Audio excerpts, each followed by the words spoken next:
Hello, folks. I am going to read a story today, and this is from the book The Call of the Wild by Jack London. And it's a terrific story about a dog, a big part Saint Bernard that, and it's during the time of the Alaskan gold rush when people were doing everything they could to get a hold of dogs. They would buy them and steal them and do all kinds of things. Um, and they needed them for pulling sleds. But this is a terrific story, and I read this when I was very young. And my mom was a really avid book reader, and she really tried to encourage all of us kids to read. And this was one of the books that she ended up getting me, and it actually did uh, encourage me to read because I wasn't much of a lover of reading until I read this book. So to me, it's something that's pretty special. But it's a terrific book for young people, particularly boys, I think, but for girls. Um, and like I said, it's The Call of the Wild, uh, and it's written by Jack London. So let's get to it. Chapter 1, Into the Primitive. Buck did not read the newspapers, or he would have known that trouble was brewing.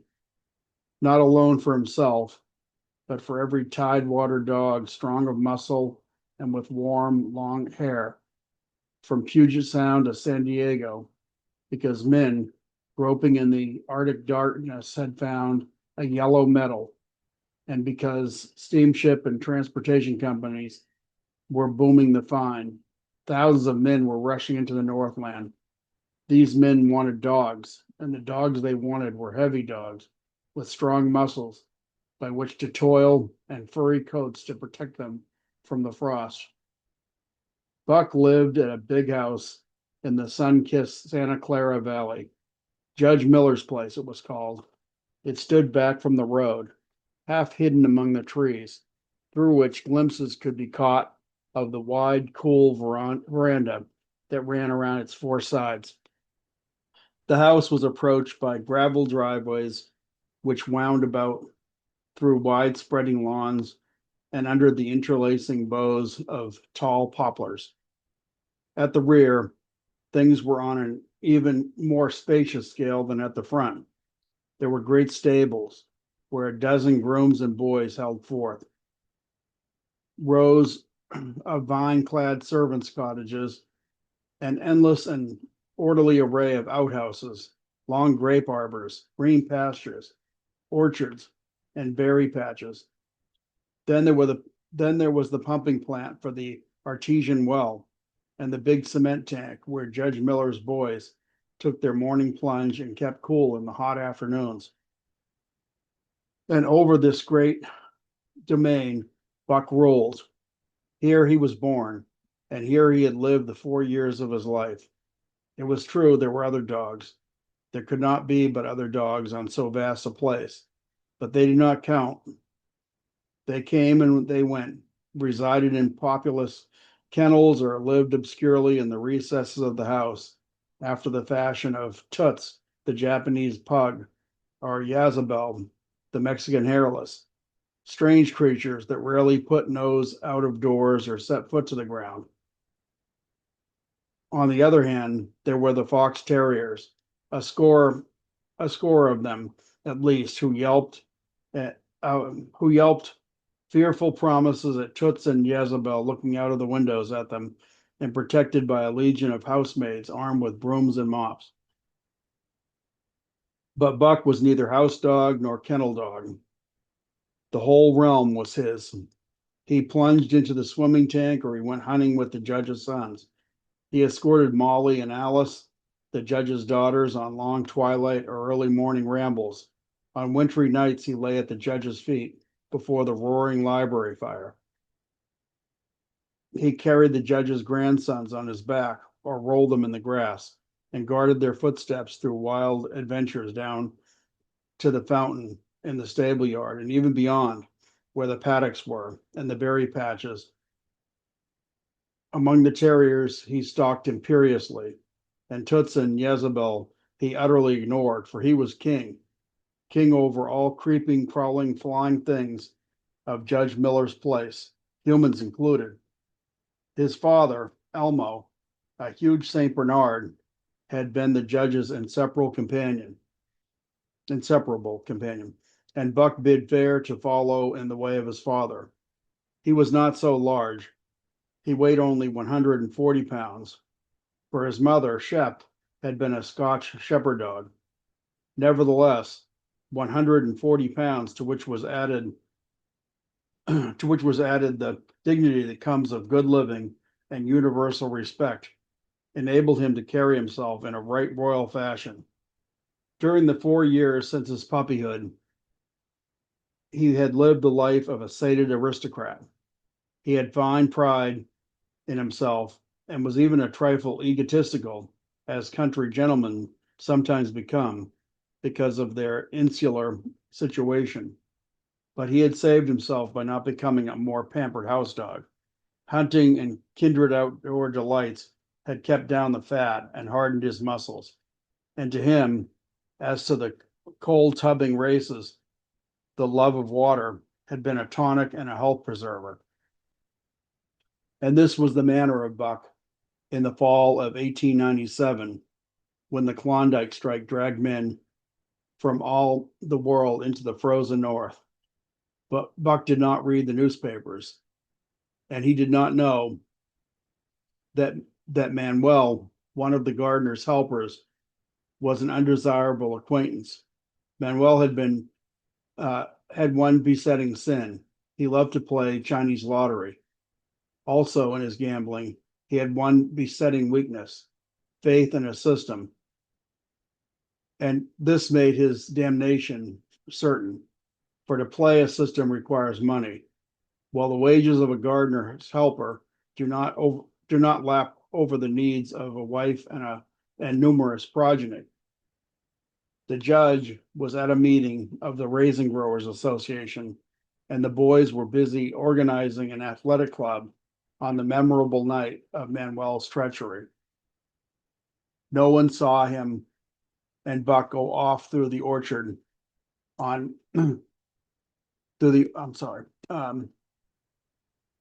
orchard on what Buck imagined was merely a stroll, and with the exception of a solitary man, no one saw them arrive at a little flag station known as College Park.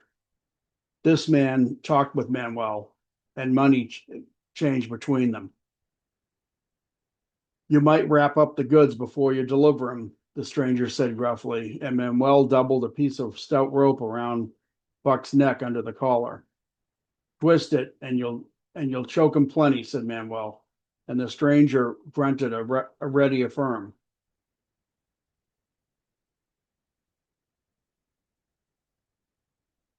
Buck had accepted the rope with quiet dignity.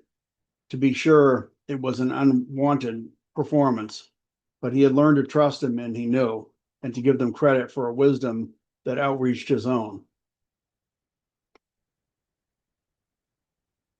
But when the ends of the rope were placed in the stranger's hands, he growled menacingly. He had merely intimated his displeasure in his pride, believing that to intimate was to command. But to his surprise, the rope tightened around his neck, shutting off his breath. In quick rage, he sprang at the man, who met him halfway, grappled him close by the throat, and with a deft twist threw him over on his back.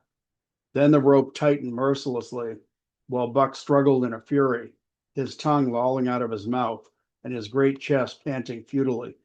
Never in all his life had he been so vilely treated, and never in all his life had he been so angry. But his strength ebbed, his eyes glazed, and he knew nothing when the train was flagged and the two men threw him into the baggage car. The next he knew, he was dimly aware that his tongue was hurting and that he was being jolted along in some kind of conveyance. The hoarse shriek of a locomotive whistling in a crossing told him where he was. He had traveled too often with the judge not to know the sensation of riding in a baggage car. He opened his eyes, and into them came the unbridled anger of a kidnapped king. The man sprang for his throat, but Buck was too quick for him. His jaws closed on the hand, nor did they relax till his senses were choked out of him once more. "Yep, has the fit," the man said, hiding his mangled hand from the baggageman, who had been attracted by the sounds of struggle. "I'm taking him up for the boss to Frisco. A crack dog doctor there thinks he can cure him." Concerning the night's ride, the man spoke most eloquently for himself in a little shed back of a saloon on the San Francisco waterfront. "All I get is 50 for it," he grumbles, "and I wouldn't do it over for 1,000 cold cash." His hand was wrapped in a bloody handkerchief, and the right trouser leg was ripped from knee to ankle. "How much did the other mug get?" the saloon keeper demanded. 100 was the reply. "Wouldn't take a sow less, so help me." "That makes 150, the saloon keeper calculated, "and he's worth it, or I'm a squarehead." The kidnapper undid the bloody wrapping and looked at his lacerated hand. "If I don't get the hydrophoby, it'll be because you was born to hang," laughed the saloon keeper. "Here, lend me a hand before you pull your freight," he added. Dazed, suffering intolerable pain from throat and tongue, and with the life half throttled out of him, Buck attempted to face his tormentors, but he was thrown down and choked repeatedly till they succeeded in filing the heavy brass collar from off of his neck. Then the rope was removed, and he was flung into a cage-like crate. There he lay for the remainder of the weary night, nursing his wrath and wounded pride. But he could not understand what it all meant. What did they want with him, these strange men? Why were they keeping him pent up in this narrow crate? He did not know why, but he felt oppressed by the vague sense of impending calamity. Several times during the night, he sprang to his feet when the shed door rattled open, expecting to see the judge, or the boys at least. But each time it was the bulging face of the saloon keeper that peered in at him by the sickly light of a tallow candle. And each time the joyful bark that trembled in Buck's throat was twisted into a savage growl. But the saloon keeper let him alone, and in the morning 4 men entered and picked up the crate. More tormentors, Buck decided, for they were evil-looking creatures, ragged and unkempt, and he stormed and raged at them through the bars. They only laughed and poked sticks at him, which he promptly assailed with his teeth, till he realized that was what they wanted. Whereupon he lay down sullenly and allowed the crate to be lifted into a wagon. Then he and the crate in which he was imprisoned began a passage through many hands. Clerks in the express office took charge of him. He was carted about in another wagon. A truck carried him with an assortment of boxes and parcels upon a ferry steamer. He was trucked off with the steamer into a great railway depot, and finally he was deposited in an express car. For 2 days and nights, this express car was dragged along at the tail of shrieking locomotives, and for 2 days and nights, Buck neither ate nor drank. In his anger, he had met the first advances of the express messengers with growls, and they had retaliated by teasing him. When he flung himself against the bars, quivering and frothing, they laughed at him and taunted him.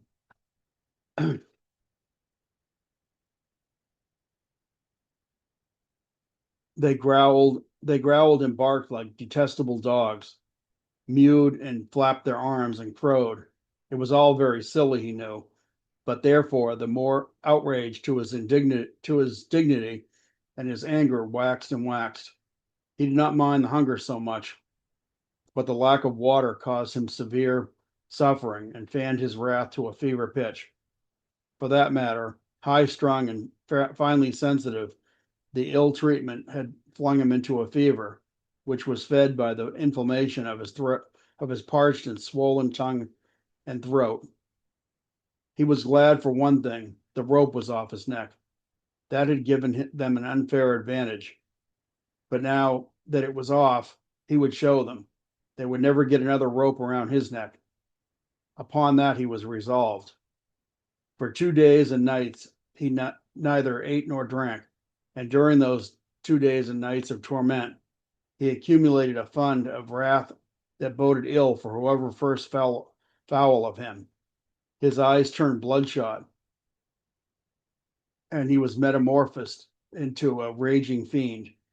So changed was he that the judge himself would not have recognized him, and the express messengers breathed with relief when they finally bundled him off the train in Seattle. 4 men gingerly carried the crate from the wagon into a small, high-walled backyard. A stout man with a red sweater that sagged generously at the neck came out and signed the book for the driver. That was the man, Buck divined, the next tormentor, and he hurled himself savagely against the bars. The man smiled grimly and brought a hatchet and a club. "You ain't going to take him out now?" the driver asked. "Sure," the man replied, driving the hatchet into the crate for a pry bar. There was an instantaneous scattering of the 4 men who had carried it in, and from safe purchases on top of the wall, they prepared to watch the performance. Buck rushed at the splintering wood, sinking his teeth into it, surging and wrestling with it. Wherever the hatchet fell on the outside, he was there on the inside, snarling and growling, as furiously anxious to get out as the man in the red sweater was calmly intent on getting him out. "Now, you red-eyed devil," he said, and then he made an opening sufficient for the passage of Buck's body. At the same time, he dropped the hatchet and shifted the club into his right hand. And Buck was truly a red-eyed devil as he drew himself together for the spring, hair bristling, mouth foaming, a mad glitter in his bloodshot eyes. Straight at the man he launched his 140 pounds of fury, surcharged with the pent passion of 2 days and nights. In midair, just as his jaws were about to close on the man, he received a shock that checked his body and brought his teeth together with an agonizing clip. He whirled over, fetching the ground on his back and side. He had never been struck by a club in his life and did not understand. With a snarl that was part bark and more scream, he was again on his feet and launched into the air. And again the shock came, and he was brought crushingly to the ground. This time he was aware that it was the club, but his madness knew no caution. A dozen times he charged, and just as often the club broke the charge and smashed him down. After a particularly fierce blow, he crawled to his feet, too dazed now to rush. He staggered limply about, the blood flowing from nose and mouth and ears. His beautiful coat was sprayed and flecked with bloody slaver. Then the man advanced and deliberately dealt him a frightful blow on the nose. All the pain he endured was as nothing compared with the exquisite agony of this. With a roar that was almost lion-like in ferocity, he again hurled himself at the man. But the man shifted the club from right to left, coolly caught him by the underjaw, at the same time wrenching downward and backward. Buck described a complete circle in the air, and half of another, then crashed to the ground on his head and his chest. For the last time he rushed. The man struck the shrewd blow he had purposely withheld for so long, and Buck crumpled up and went down, knocked utterly senseless. "He's no slouch at dog breaking, that's what I say," one of the men on the wall cried out enthusiastically. "I'd rather break cases any day, and twice on Sundays," was the reply of the driver as he climbed on the wagon and started the horses. Buck's senses finally came back to him, but not his strength. He lay where he had fallen, and from there he watched the man in the red sweater. "Answers to the name of Buck," the man soliloquized, quoting from the saloon keeper's letter, which had announced the consignment of the crate and contents. "Well, Buck, my boy," he went on in a genial voice, We've had our little ruction, and the best thing we can do is to let it go at that. You've learned your place, and I know mine. Be a good dog, and all will go well, and the goose hang high. Be a bad dog, and I'll whale the stuffings out of you. Understand?" As he spoke, he fiercely patted the head he had so mercilessly pounded, and though Buck's hair involuntarily bristled at the touch of that hand, he endured it without protest. When the man brought him water, he drank it eagerly, and later bolted a generous meal of raw meat, chunk by chunk, from the man's hand. He was beaten, he knew that, but he was not broken. He saw once for all that he stood no chance against a man with a club. He had learned that lesson, and in all his life and in all his afterlife, he never forgot that. That club was a revelation. It was his introduction to the reign of primitive law, and he met the introduction halfway. The facts of life took on a fiercer aspect, and while he faced that aspect uncowed, he faced it with all the latent cunning of his nature aroused. As the days went by, other dogs came in crates and at the ends of ropes, some docilely and some raging and roaring as he had come in. And one and all, he watched them pass under the dominion of the man in the red sweater. Again and again, as he looked at each brutal performance, the lesson was driven home to Buck. A man with a club was a lawgiver, a master to be obeyed, though not necessarily conciliated.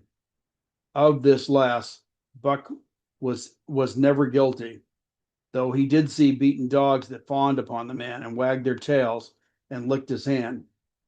Also, he saw one dog that would neither conciliate nor obey, and was finally killed in the struggle for mastery.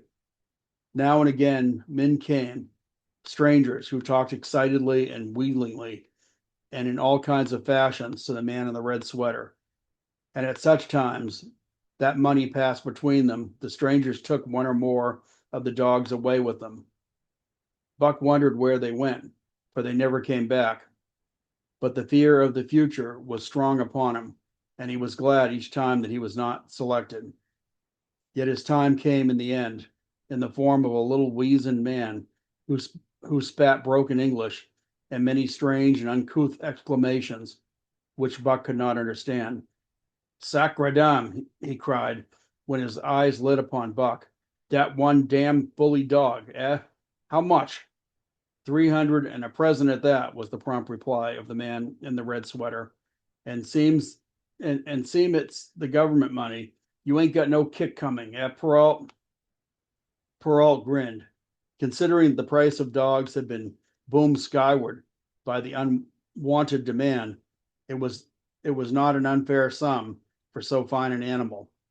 The Canadian government would be no loser, nor would its dispatches travel the slower. Perrault knew dogs, and when he looked at Buck, he knew that he was 1 in 1,000. 1 in 10,000, he commented mentally. Buck saw money pass between them, and was not surprised when Curly, a good-natured Newfoundland, and he were led away by the little weazened man. That was the last he saw of the man in the red sweater. And as Curly and he looked at the receding Seattle from the deck of the Narwhal, it was the last he saw of the warm Southland. Curly and he were taken below by Perrault and turned over to a black-faced giant called Francois. Perrault was French Canadian and swarthy, but Francois was French Canadian half-breed and twice as swarthy. They were a new kind of men to Buck, of which he was destined to see many more, and while he developed no affection for them, he nonetheless grew honestly to respect them. He speedily learned that Perrault and Francois were fair men, calm and impartial in administering justice, and too wise in the ways of dogs to be fooled by dogs. In the 'tween decks of the Narwhal, Buck and Curly joined two other dogs. One of them was a big snow-white fellow from Spitzbergen, who had been brought away by a whaling captain and who had later accompanied a geological survey into the Barrens. He was friendly in a treacherous kind of way, smiling into one's face, and while he mediated some underhanded trick, as for instance when he stole Buck's food at the first meal. As Buck sprang to punish him, the lash of Francois's whip sang through the air, reaching the culprit first, and nothing remained to Buck but to recover the bone. That was the fare of Francois, he decided, and the half-breed began his rise in Buck's esteem. The other dog made no advances, nor received any. Also, he did not attempt to steal from the newcomers. He was a gloomy, morose fellow, and he showed Curly plainly that all he desired was to be left alone, and further, that there would be trouble if he were not left alone. Dave, he was called, and he ate and slept or yawned between times, and took interest in nothing, not even when the Narwhal crossed Queen Charlotte Sound and rolled and pitched and bucked like a thing possessed. When Buck and Curly grew excited, half wild with fear, he raised his head as though annoyed, favored them with an incurious glance, yawned, and went to sleep again. Day and night the ship throbbed to the tireless pulse of the propeller, and though one day was very much like another, it was apparent to Buck that the weather was steadily growing colder. At last, one morning, the propeller was quiet, and the Narwhal was pervaded with an atmosphere of excitement.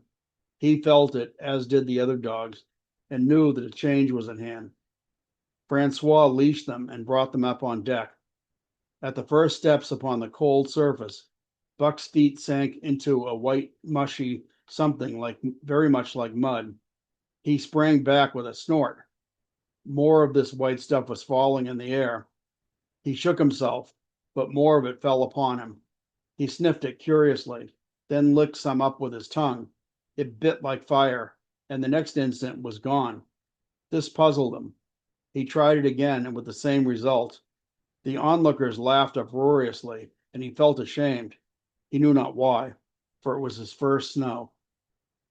And that is the end of chapter 1. And now comes chapter 2, The Law of Club and Fang. Buck's first day on the Daya beach was like a nightmare. Every hour was filled with shock and surprise. He had been suddenly jerked from the heart of civilization and flung into the heart of things primordial. No lazy, sun-kissed life was this, with nothing to do but loaf and be bored. Here was neither peace nor rest, nor a moment's safety. All was confusion and action, and every moment life and limb were in peril. There was imperative need to be constantly alert, for these dogs and men were not town dogs and men. They were savages, all of them, who knew no law but the law of club and fang. He had never seen dogs fight as these wolfish creatures fought, and his first experience taught him an unforgettable lesson. It is true, it was a vicarious experience, else he would not have lived to profit by it. Curly was the victim. They were camped near the log stores where she, in her friendly way, made advances to a husky dog the size of a full-grown wolf, though not half so large as she. There was no warning, only a leap in like flash, a metallic clip of teeth, a leap out equally swift, and Curly's face was ripped open from eye to jaw, sorry. It was the wolf manner of fighting, to strike and leap away, but there was more to it than this. 30 or 40 huskies ran to the spot and surrounded the combatants in an intent and silent circle. Buck did not comprehend that silent intentness nor the eager way with which they were licking their chops. Curly rushed her antagonist, who struck again and leaped aside. He met her next rush with his chest in a peculiar fashion that tumbled her off her feet. She never regained them.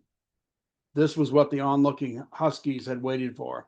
They closed in upon her, snarling and yelping, and she was buried, screaming with agony, beneath the bristling mass of bodies. So sudden was it, and so unexpected, that Buck was taken aback. He saw spits run out of his scarlet tongue in a way he had of laughing, and he saw Francois swinging an axe, spring into the mess of dogs. Three men with clubs were helping him to scatter them. It did not take long. 2 minutes from the time Curly went down, the last of her assailants were clubbed off, but she lay there, limp and lifeless, in the bloody, trampled snow, almost literally torn to pieces. The swart half breed standing over her and cursing horribly. The scene often came back to Buck to trouble him in his sleep. So that was the way. No fair play. Once you were down, that was the end of you. Well, he would see to it that he never went down. Spitz ran out his tongue and laughed again. And from that moment, Buck hated him with a bitter and deathless hatred. Before he had recovered from the shock caused by the tragic passing of Curly, he received another shock. Francois fastened upon him an arrangement of straps and buckles. It was a harness, such as he had seen the grooms put on the horses at home. And as he had seen horses work, so he was set to work, hauling Francois on a sled to the forest that fringed the valley and returning with a load of firewood. Though his dignity was sorely hurt by thus being made a draught animal, he was too wise to rebel. He buckled down with a will, and he did his best, though it was all new and very strange. And Francois was stern and demanding instant obedience, and by virtue of his whip, receiving instant obedience, while Dave, who was an experienced wheeler, nipped Buck's hindquarters whenever he was in error.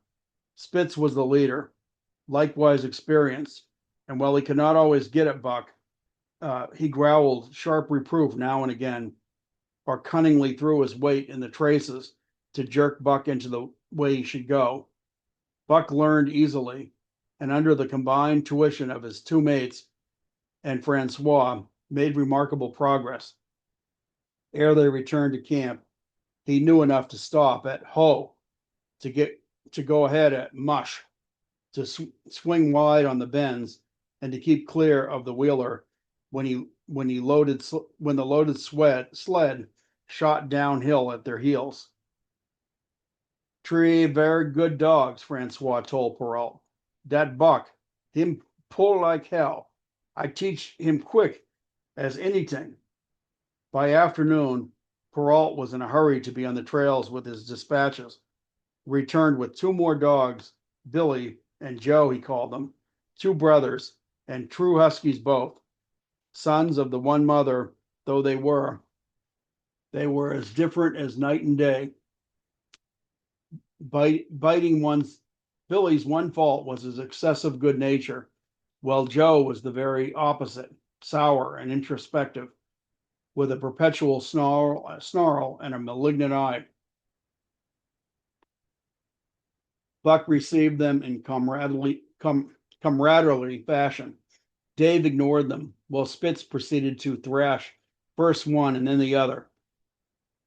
Billy wagged his tail appeasingly, turned to run when he saw that appeasement was of no avail, and cried, still appeasingly, when Spitz's sharp teeth scored his flanks.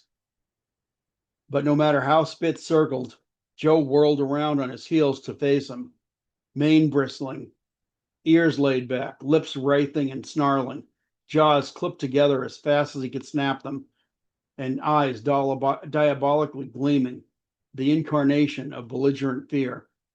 So terrible was his appearance that Spitz was forced to forego disciplining him, but to cover his own discomfiture, he turned upon the inoffensive and wailing Billy and drove him to the confines of the camp.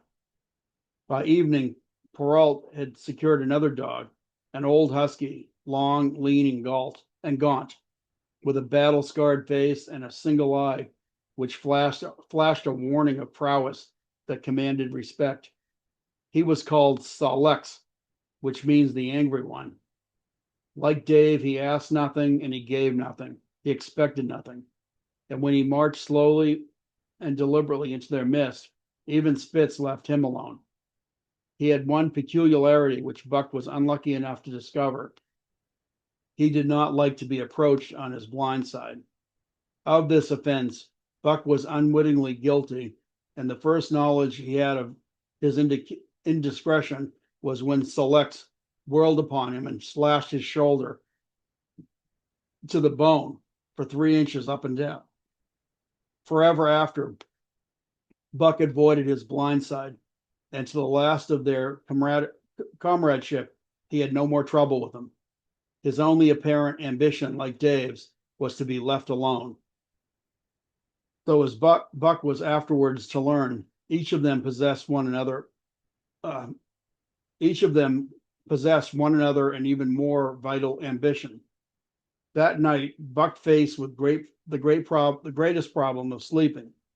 The tent, illuminated by a candle, glowed warmly in the midst of the white plain, and when he, as a matter of course, entered it, both Perrault and Francois bombarded him with curses and cooking utensils, till he recovered from his consternation and fled ignominiously into the outer cold. A chill wind was blowing that nipped him sharply, and bit with a special venom into his wounded shoulder.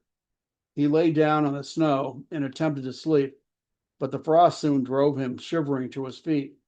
Miserable and disconsolate, he wandered about among the many tents, only to find that one place was as cold as another. Here and there savage dogs rushed upon him, but he bristled his neck hairs and snarled, for he was learning fast, and they let him go his way unmolested. Finally, an idea came to him. He would return and see how his own teammates were making out. To his astonishment, they had all disappeared. Again, he wandered about through the great camp looking for them, and again he returned. Were they in the tent? No, that could not be, else he would not have been driven out himself.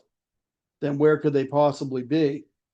With drooping tail and shivering body, very forlorn indeed, he aimlessly circled the tent. Suddenly the snow gave way beneath his forelegs, and he sank down. Something wriggled under his feet. He sprang back, bristling and snarling, fearful of the unseen and unknown. But a friendly little yelp reassured him, and he went back to investigate. A whiff of warm air descended into his nostrils, and there, curled up under the snow in a snug little ball, lay Billy. He whined placatingly, squirmed and wriggled to show his goodwill and intentions, and even ventured, as a bribe for peace, to lick Buck's face with his warm, wet tongue. Another lesson. So that was how they did it, eh?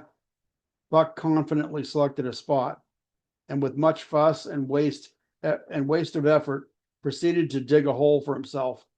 In a trice, the heat from his body filled the confined space, and he was asleep. The day had been long and arduous. He slept soundly and comfortingly, though he growled and barked and wrestled with bad dreams. Nor did he open his eyes till roused by the noise of the waking camp. At first, he did not know where he was. It had snowed during the night, and he was completely buried. The snow walls pressed him on every side, and a great surge of fear suddenly swept through him, the fear of the wild thing for the trap.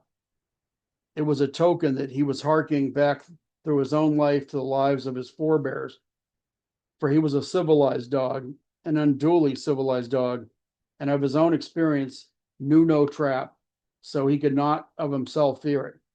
The muscles of his whole body contracted spasmodically, and instinctively the hair on his neck and shoulders stood on end, and with a ferocious snarl, he bounded straight up into the blinding day, the snow flying about him in a flashing cloud. Ere he landed on his feet, he saw the white camp spread out before him, and knew where he was, and remembered all that had passed from the time he went for a stroll with Manuel to the hole he had dug for himself the night before. A shout from Francois hailed his experience. "What I say?" the dog driver called cried to Perrault. "Dat Buck for sure learn quick as anyting." Perrault nodded gravely. As courier for the Canadian government bearing important dispatches, he was anxious to secure the best dogs, and he was particularly gladdened by the possession of Buck. 3 more Huskies were added to the team inside of an hour, a total of 9. And before another quarter of an hour had passed, they were in harness. They were in harness and swinging up the trail towards Daae Canyon. Buck was glad to be gone, and though the work was hard, he found he did not particularly despise it. He was surprised at the eagerness which animated the whole team and which was communicated to him, but still more surprising was the change wrought in Dave and Sol-leks. They were new dogs, utterly transformed by the harness. All passiveness and unconcern had dropped from them. They were alert and active, anxious that the work should go well, and fiercely irritable with whatever by delay or confusion retarded that work. The toil of the traces seemed the supreme expression of their being, and all that they lived for was the only thing in which they took delight. Dave was wheeler or sled dog. Pulling in front of him was Buck. Then came Sol-leks. The rest of the team was strung out ahead, single file to the leader, which position was filled by Spitz. Buck had been purposely placed between Dave and Sol-leks so that he might receive instruction. Apt scholar that he was, they were equally apt teachers, never allowing him to linger long in error and enforcing their teaching with their sharp teeth. Dave was fair and very wise. He never nipped Buck without cause, and he never failed to nip him when he stood in need of it. As Francois's whip backed him up, Buck found it to be cheaper to mend his ways than to retaliate. Once during a brief halt, when he got tangled in the traces and delayed the start, both Dave and Sol-leks flew at him and administered a sound trouncing. The resulting tangle was even worse, but Buck took good care to keep the traces clear afterwards. And ere the day was done, so well had he mastered his work, his teammates about ceased nagging him. Francois's whip snapped less frequently, and Perrault even honored Buck by lifting up his feet and carefully examining him. It was a hard day's run up the canyon, through sheep camp, past the scales and the timberline, across glaciers and snowdrifts hundreds of feet deep, and over the great Chilkoot Divide, which stands between the salt water and the fresh, and guards forbiddingly the sad and lonely north. They made good time down the chain of lakes, which fills the craters of extinct volcanoes, and late that night pulled into a huge camp at the head of Lake Bennett, where thousands of gold seekers were building boats against the breakup of the ice in the spring. Buck made his hole in the snow and slept the sleep of the exhausted just. But all too early he was routed out of the cold darkness and harnessed with his mates to the sled. That day they made 40 miles, the trail being packed. But the next day, and for many days to follow, they broke their own trail. They worked harder and made poorer time. As a rule, Perrault traveled ahead of the team, packing the snow with his webbed shoes to make it easier for them. Francois, guiding the sled at the gee pole, sometimes exchanged places with them, but not often. Perrault was in a hurry, and he prided himself on his knowledge of ice, which knowledge was indispensable, for the fall ice was very thin, and where there was swift water, there was no ice at all. Day after day, for days unending, Buck toiled in the traces. Always they broke camp in the dark, and the first gray of dawn found them hitting the trail with fresh miles reeled off behind them. And always they pitched camp after dark, eating their bits of fish and crawling to sleep into the snow. Buck was ravenous. The pound and a half of sun-dried salmon, which was his ration for each day, seemed to go nowhere. He never had enough, and he suffered from perpetual hunger pangs. Yet the other dogs, because they weighed less and were born to the life, received a pound only of fish, and managed to keep in good condition. He swiftly lost the fastidiousness which had characterized his whole life.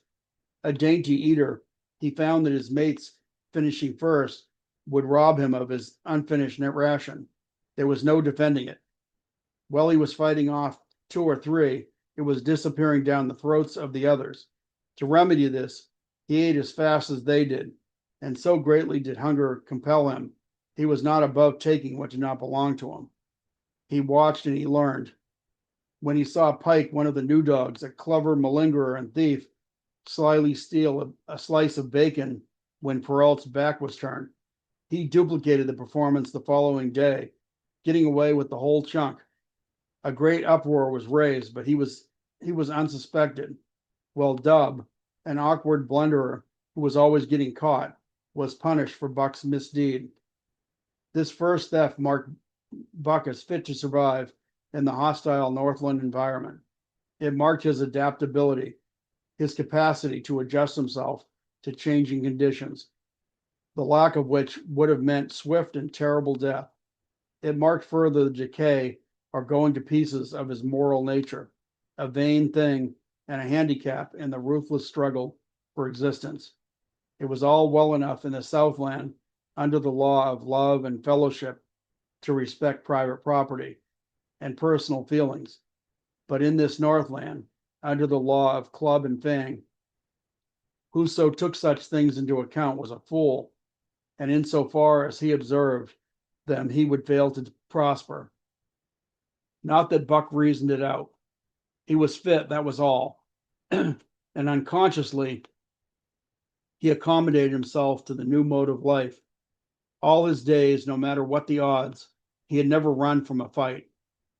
But the club of the man in the red sweater had beaten into him a more fundamental and primitive code.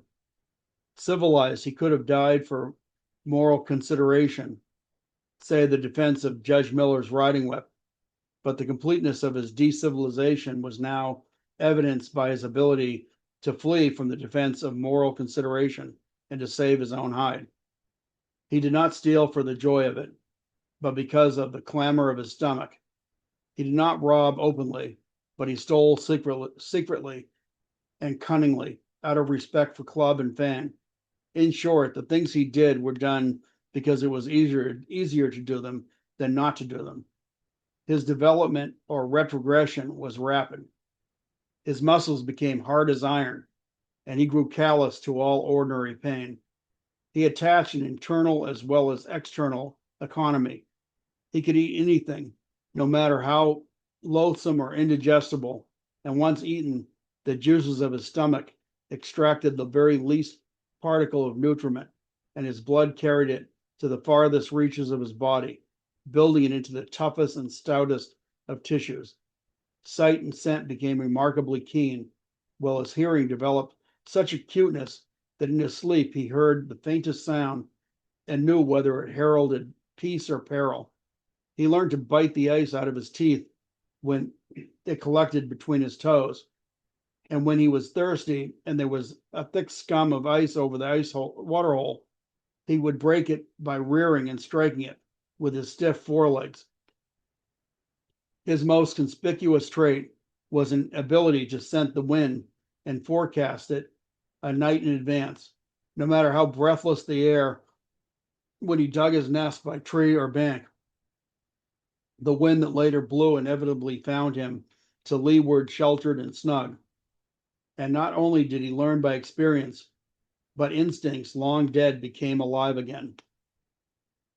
The domesticated generations fell from him. In vague ways, he remembered back to the youth of the breed, to the time of the wild dogs, and how they ranged in packs through the primitive forest and killed their meat as they ran it down. It was no task for him to learn to fight with cut and slash and the quick wolf snap. In this manner had fought the forgotten ancestors. They quickened the old life within him, and the old tricks with which they stamped into the heredity of the breed were his tricks now. They came to him without effort or discovery, as though they had been there always. And when still cold nights, he pointed his nose at a star and howled, long and wolf-like. It was his ancestors, dead in dust, pointing nose at star and howling down the centuries and through him. And his cadences were their cadences, the cadences which voiced their woes, and what to them was the meaning of the stiffness and the cold and the dark. Thus, as token of what a puppet thing life is, the ancient song surged through him, and he came into his own again.